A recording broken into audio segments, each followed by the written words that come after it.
जो मृतक हुए हैं, आकस्मिक मृत्यु को हुए हैं, उनको पीएम कराने के लिए कभी उड़ीसा, कभी मैनपुर, कभी गरियाबंद तक ले जाकर के पीएम कराया जा रहा है। 5 मांगों पर बीजेपी ने हल्ला बोल दिया है और बाकायदा कलेक्टर के नाम ज्ञापन सौंपा है। मैं बता दूं आपको, पहला मांग बीजेपी का ये है कि मैंने एक कृषि विभाग के अधिकारी को बोला, कर्मचारी को, कि बोला भाई तुम्हारे खाद बीज कब आ रहे हैं, यहाँ जो वितरण होती थी क्यों नहीं हुआ यहाँ पे गोराबाद। बोले सर एक जने को 7-7 जगह का दायित्व है। यहाँ डॉक्टर आए थे, कुछ डॉक्टर आज लगातार आंदोलन और धरना के कारण से आप देख रहे हैं कि डॉक्टरों की कैसे तबादला कर दी गई, डॉक्टरों को छुट्टी दे दिया गया, डॉक्टर का स्थानांतरण कर दिया गया। दुनिया देख रही है, पब्लिक देख रहे हैं, पब्लिक का निगाह है चारों तरफ कि इसने जो ठगने का काम किया 36 घोषणाएं करके। चंद महीनों में विधानसभा के चुनाव होने हैं। एक तरफ जहां सत्ताधारी पार्टी अपनी सत्ता बनाने के लिए, सत्ता बचाने के लिए तमाम कोशिशें कर रही है, तो वहीं विपक्ष में बैठी बीजेपी जो 15 सालों तक सत्ते में थी, अब सत्ता पर वापस आने के लिए अपना भरसक प्रयास कर रही है। बिंद्रा नवागढ़ में 15 सालों से बीजेपी का विधायक है। यहाँ पर कांग्रेस वनवास पर है और कांग्रेस कोशिश कर रही है कि बिंद्रा नवागढ़ विधानसभा को हम जीतें। दोनों ही पार्टी के नेता हार और जीत का दावा ठोक रहे हैं। जहां कांग्रेस ताल ठोक रही है कि इस बार बहुत हो गया, इस बार हमारी बारी है, तो बीजेपी का कहना है ये तो हमारी परंपरागत सीट है, ये सीट आप हमसे कैसे छीन सकते हैं। मैं आपको बता दूं कि आज इसी क्रम में बीजेपी ने क्षेत्र की स्थानीय समस्याओं को लेकर हल्ला बोला है। बीजेपी ने करीब 4 से जो 5 मांगे हैं, 5 मांगों पर बीजेपी ने हल्ला बोल दिया है और बाकायदा कलेक्टर के नाम ज्ञापन सौंपा है। मैं बता दूं आपको, पहला मांग बीजेपी का यह है कि क्षेत्र में बारिश नहीं है, क्षेत्र में सूखे की स्थिति हो गई है, ऐसे में फिर इसे तत्काल सूखा रहित क्षेत्र घोषित किया जाए जिससे किसानों को राहत मिलेगी। बीजेपी का दूसरा मांग है, चूंकि गरियाबंद जिले का अंतिम छोर है, छत्तीसगढ़ का भी अंतिम छोर है ये, इसके बाद 3 से 4 किलोमीटर बाद उड़ीसा लग जाता है और यहाँ पर सामुदायिक स्वास्थ्य केंद्र में डॉक्टरों की भारी कमी है। ये समस्या किसी से छिपी नहीं है और यहाँ पर लोग काफी परेशान है और लोग उड़ीसा का सहारा लेते हैं। तीसरा बीजेपी का जो मांग है कि गरियाबंद जिले में मानसून कम होने के कारण जो पानी कम गिरा है, जिसके चलते जो नहरों के द्वारा सिंचाई नहीं हो पा रहा है और कहीं ना कहीं उदासीनता रवैया के चलते जो नदी में, उदंती नदी में जो टार डैम स्थापित कर क्षेत्र में सिंचाई की पानी उपलब्ध कराते हुए जानवरों सहित अन्य लोगों की व्यवस्था करने की बीजेपी ने मांग रखी है। चौथी मांग के विषय में बता दूं कि बीजेपी का ये मांग है कि जिन स्कूलों में एकल शिक्षक की व्यवस्था है, वहां पर शिक्षा व्यवस्था में काफी गिरावट आई है और विद्यार्थियों को पढ़ाई करने में कठिनाइयों का सामना करना पड़ रहा है। पांचवा ये मांग है कि जो गांव में शुद्ध पेयजल के लिए जो जल जीवन मिशन के तहत जो काम किया गया है, उससे जो कीचड़ की स्थिति निर्मित हो रही है, जो गड्ढे खोदे गए हैं, उसे दूर किया जाए, लोगों को राहत दिलवाया जाए। सबसे पहले हमारे साथ जो बीजेपी के युवा मोर्चा के जो जिलाध्यक्ष हैं डॉक्टर योगीराज माखन कश्यप, उनसे तमाम सवालों को लेकर बात करेंगे। योगी जी, आपने ये कहा है कि क्षेत्र में डॉक्टरों की काफी समस्या है, इसके चलते इस समस्या को दूर किया जाए। योगी जी, हम तो मानते हैं कि आप इस मांग को लगातार लेकर शासन तक पहुंच रहे हैं, क्योंकि आपका विधायक है। आपके विधायक ने 4.5 साल में क्या किया, जवाब दीजिए योगी। हमारे विधायक ने भी इस मांग को लेकर के रखा और देवभोग पीएचसी में सिविल हॉस्पिटल निर्माण के लिए पैसा भी आया है और निर्माण की प्रक्रिया अभी अधर में लटकी हुई है। कांग्रेस सरकार नहीं चाहती कि हमारे क्षेत्रीय विधायक के रहते हुए इस मांग को पूरा किया जाए। हमने उस समय ही ब्लड बैंक की स्थापना के लिए भी मांग रखी थी और विधायक के प्रयास से यहाँ पर डायलिसिस यूनिट की स्थापना हो पाई, जिसमें से क्षेत्र की समस्या, लेकिन इस कांग्रेस सरकार की ढुलमुल रवैये के कारण से क्षेत्र के बहुतायत हॉस्पिटल और पीएचसी और सीएचसी से डॉक्टरों की पदस्थापना कर दी गई है और आज सीएचसी में जिस तरह से डॉक्टर की कमी है, यहाँ के मरीजों को इस तरह से हालत खराब हो गई मरीज की कि इलाज के नहीं मिलने के कारण से इवन जो मृतक हुए हैं, आकस्मिक मृत्यु को हुए हैं, उनको पीएम कराने के लिए कभी उड़ीसा, कभी मैनपुर, कभी गरियाबंद तक ले जाकर के पीएम कराया जा रहा है, जिससे क्षेत्र में बदहाल स्थिति बनी हुई है। इसको देखते हुए हमने क्षेत्र की चिकित्सा व्यवस्था को सुधार करने के लिए मांग रखी है। साथ ही क्षेत्र में जो स्कूलें हैं जहाँ पर बहुत व्यापक मात्रा थोड़ा सा रोकना चाहूंगा। आपने अभी कहा कि कहीं ना कहीं कांग्रेस सरकार नहीं चाहती कि यहाँ पर बीजेपी का विधायक यहाँ पर काम हो। योगी जी, एक सवाल आप ये बता दीजिए, इसके एक जवाब दे दीजिए। आपके विधायक ने विधानसभा के पटल पर ये जो डॉक्टरों की जो समस्या कमी बनी हुई है, उसको कितना बार रखा? योगी जी, बकायदा कितना बार रखा, पूरे डिटेल के साथ हमारे दर्शकों को बताइए। डॉक्टरों की समस्या को लगातार विधायक जी ने रखे हुए हैं। कितना बार रखा योगी जी? नहीं, मैं विधानसभा सत्र में तो नहीं कह सकता, परंतु क्षेत्र के जो एडमिनिस्ट्रेटिव लेवल है, कलेक्टर लेवल है, योगी जी उन तक के- विधानसभा सत्र में रखना चाहिए ना। बिल्कुल रखना चाहिए, पर उनको अवसर नहीं मिला होगा इसलिए नहीं रख पाए होंगे।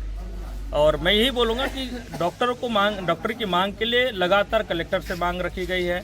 यहाँ पर बैठक भी हुई, बीएमओ के माध्यम से भी मांग रखा गया था और क्षेत्र के समस्याओं को देखते हुए ब्लड बैंक और एडवांस लैब और एक्सरे मशीन के लिए भी मांग रखी।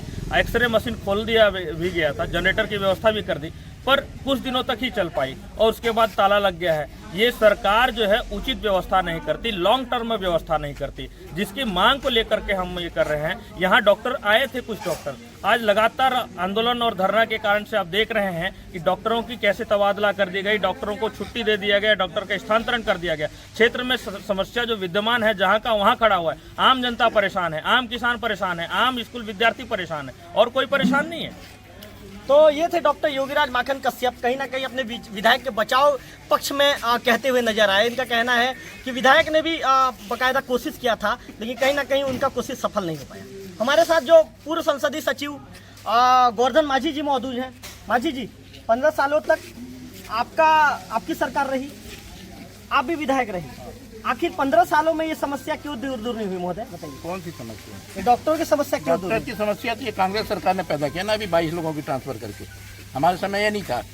माझी जी, जब 22 लोग का ट्रांसफर हो गया तो आप लोग कहाँ थे? देखिए, आज किसकी सरकार है? ये तो मन चाहे जगह पे ट्रांसफर कर रहे हैं।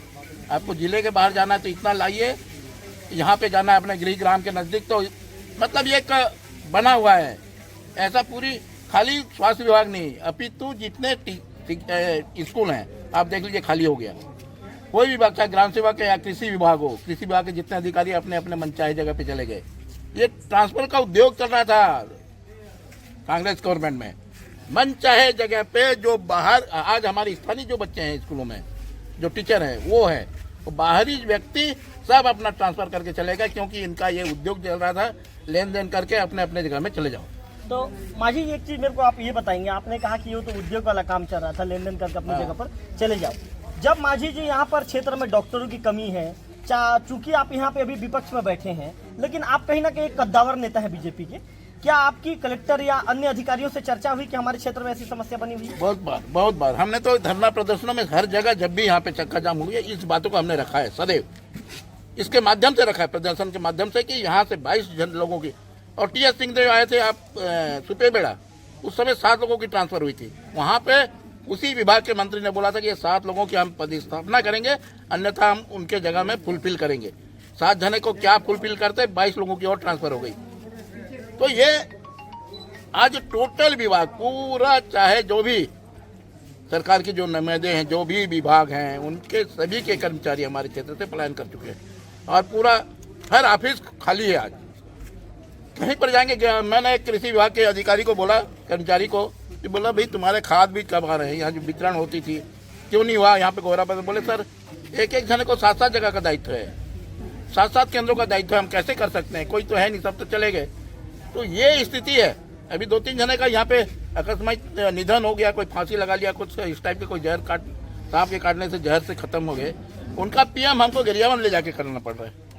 यहाँ के डॉक्टर भी हड़ताल में है, सभी विभाग के कर्मचारी हड़ताल में है। ये सरकार ने जो इनको चुतिया बना करके आज जो ये सरकार में बैठी है ना, कि हम तुम्हारा ऐसा कर देंगे, हमारी सरकार बनेंगे तो तुम्हारे विभाग का ऐसा, पुलिस वाले को भी बनाया चुतिया और सबको लगभग, और आज लगभग जी कांग्रेस का तो ये भी दावा है कि अब की बार 75 पार। वो कुछ भी बोलते रहे, मगर ये दुनिया देख रही है, पब्लिक देख रहे हैं, पब्लिक का निगाह है चारों तरफ कि इसने जो ठगने का काम किया, 36 घोषणाएं करके किसानों को ठगा, कर्मचारियों को ठगा, व्यापारियों को, एक भी ऐसा जो जिनको ऐसा कोई जगह नहीं है जिनको इन्होंने बनाने का काम नहीं किया।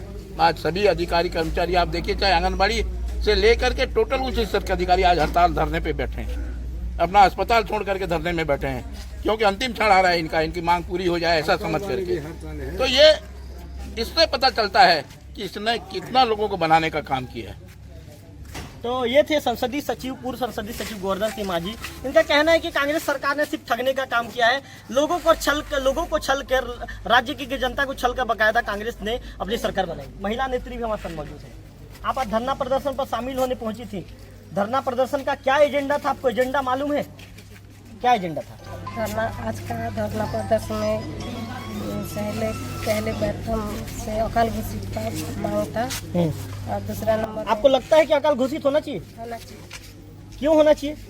पूरा किसान लोग को दुख का स्थिति हो जाएगी। खेतों में पानी नहीं है खेतों में पानी नहीं है, 150 रुपये कुछ भी नहीं है। और डॉक्टरों की समस्या को लेकर आपने अभी ज्ञापन सौंपा है। और पूरा हॉस्पिटल में डॉक्टर की कमी है, सामुदायिक भवन में डॉक्टर की कमी है।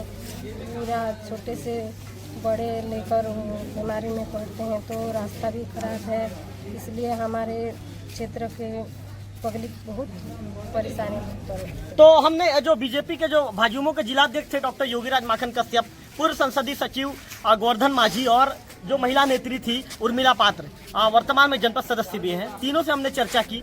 तीनों ने कहीं ना कहीं कांग्रेस सरकार को कटघरे में खड़ा कर दिया और तीनों का आरोप है कि छत्तीसगढ़ में कांग्रेस सरकार में विकास कार्य बिल्कुल ठप है। जमीनी स्तर पर जो विकास नाम की जो चिड़िया है, विकास नाम की चिड़िया को खोदना पड़ रहा है, वह चिड़िया नजर नहीं आ रहा है। यहाँ तक कि तीनों नेताओं का ये भी दावा है कि बिंद्रानगढ़ हमारा है और बिंद्रानगढ़ हम जीत कर रहेंगे। कैमरा पर्सन गंधर्व बेसरा के साथ रविकांत तिवारी, वोकल टीवी, देवभोग।